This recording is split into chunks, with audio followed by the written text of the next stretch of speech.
Hey guys, it's your girl Marielle. Welcome back to my channel, Friday Night Light Reviews, where we go ahead and react and review to TV shows, movies, and other digital content. So you already know what I'm going to ask you guys. How do you like my haircut? I like my haircut. I think it's kind of cute. But anyway, you know what else I'm going to say. Go ahead and click like, comment, and subscribe. Become a subscriber to my channel. Be a part of the family. Also, go ahead and follow me on my other social media platforms, Twitter, Instagram, and Facebook. Those links will be in the description bar below. And as always, please share this video with your friends and family. And for my subscribers already, hey, thank you guys for coming back. To my new people, if you're already here, you might as well mosey along and click that subscribe button. You guys definitely leave me comments on what things you want to see next. How do you think we fare up to the things that we've been reviewing? Do you agree with me? Do you disagree with me? Be nice. Don't come for me. Let's just have these cool conversations. So with that being said, today we're going to be reviewing Netflix original series of 8 episodes of a series called Shadow and Bone.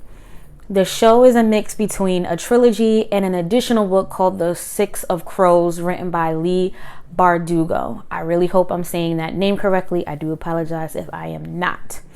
So everything takes place in this young adult fantasy sci-fi kind of feel. If you guys are like me and you're still reading young adult novels, this may be the show for you. We're going to see about that later on in the video. But I am a super huge fan of young adult books. Just fantasy in itself and sci-fi. I mean, I love The Witcher, which is another Netflix original series. So I was kind of excited to see what Shadow and Bone was going to be like. So if you are like me and you like fantasy, you like sci-fi and reading young adult novels, this video is for you. So as always, we're going to talk about the pros and the cons. We're going to see overall, did we like it and where does it fall within our 5 stars category. So let's just jump right into it. So it takes place in a fictional place in Russia called Ravka, which is sort of like a magical place. And the story is about two double side of a coin of certain people. We got the Grisha, which are the magical people, and then we have the other side of the coin, with are just other people who are really gifted in their trades. So the plot is based on an unaware Grisha who is a map maker soldier named Alina Starkov, who is played by Jessie May Lee, and she's trying to never be separated from her best friend named Mal. And in doing so, they are soldiers supposed to be led into what is called the Fold. It's this real icky, dark place with other creatures. It's just really dangerous. So when she found out that her best friend Mal, it was going to be shipped off onto the boat to try to get through the other side of the Fold, as a map maker who is not a Grisha, she does some things in order for herself to get on this ship with her best friend. And things start to happen, and she's aware that she is different, and everybody on this boat sees that she's different, right? So but she eventually gets separated from her best friend Mal, who is a gifted tracker. These are the other gifts and trades that on that other side of the coin that I was talking about. If you're not a Grisha, you are very gifted in other things, and her best friend Mal happens to be a gifted tracker. So she finds out that she is a sun summoner, and in a little bit we'll break down what that means, what it means for her, and within these 8 episodes. Excuse me. So what I really liked so far, the show was really a mixed races of characters, which is awesome because you rarely see it. It's either one or the other. It's never kind of like this rainbow, and this show definitely takes the lead in that as well. Then there's this second part of this story in these 8 episodes where we get another set of characters. So before I go on, this 8-episode series, it has a myriad of characters. Some of them are talked about relatively through the whole series. Some of them are in and out, and we'll just talk about that in a little bit. So another fictional Amsterdam is called Ketterman, is where the other side of the story, where we meet these teens who are running an underground criminal club and get pulled into this heist, which is worth $1 million, or in the fiction series is called Kruger. I think I'm saying that right. So this has about 3 people in this gang.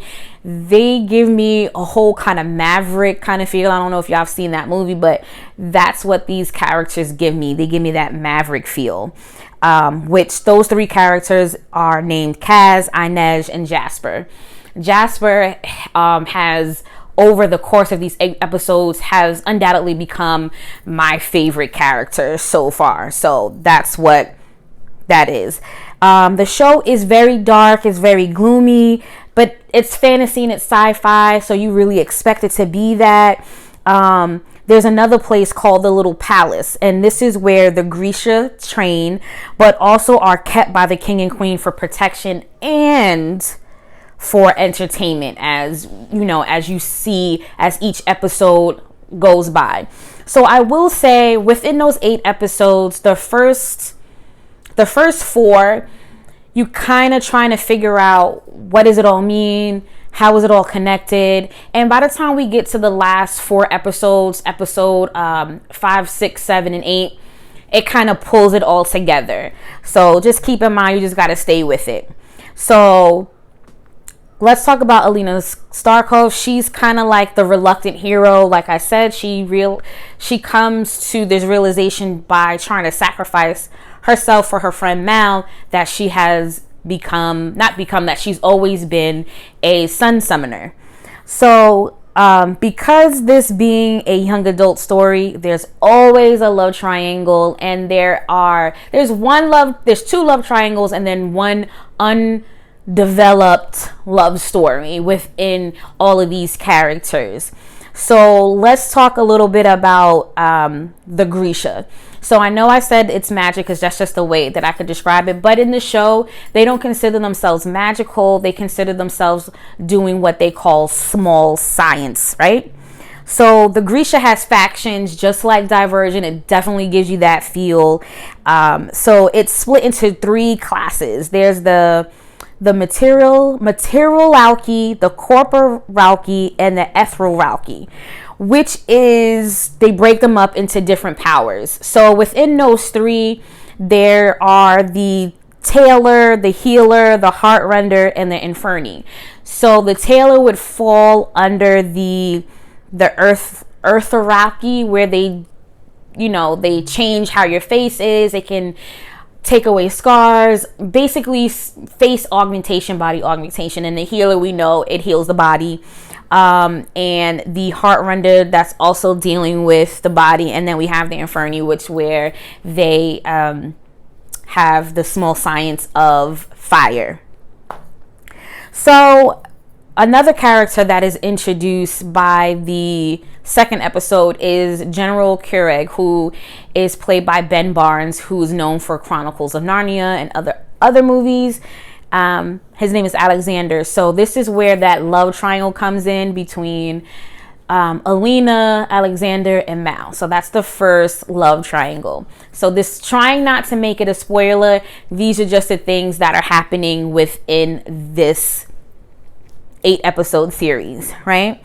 So at the same time, when you get to know the characters, General Keurig, who's what they call a Darkling, you're kind of rooting for him and Alina to be together, but then you find some things out and you like, So you really go back on the other side of the coin, kind of like a Team Edward, Team Jacob. You want her to end up with Mal, right? So you kind of can see her with both people, because on one side of the coin, one is teaching her how to embrace who she is, this newfound power power that she has, and then you have on the other side of the coin that wants the person not denying your powers, but wants you to be who you are.